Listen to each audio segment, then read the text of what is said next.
ህይወት እስቲ አሁን እቺ ልጅ የኔ ፍቅረኛ የኔ ሚስት ሆነች። በኢየሱስ እንደዚህ አንቺ ግን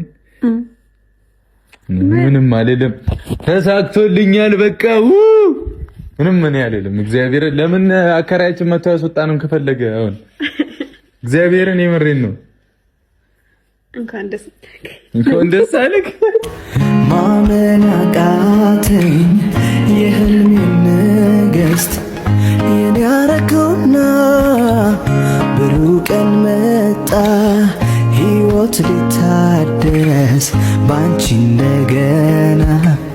ማመን አቃተኝ የህልሜ ንግሥት የኔ ያረገውና ብሩህ ቀን መጣ ሕይወት ሊታደስ ባንቺ እንደገና። ማናለ እንደኔ እድሌ ቀናው ቀኔ ወጣለት ምኞት ውጥኖ የሰመረለት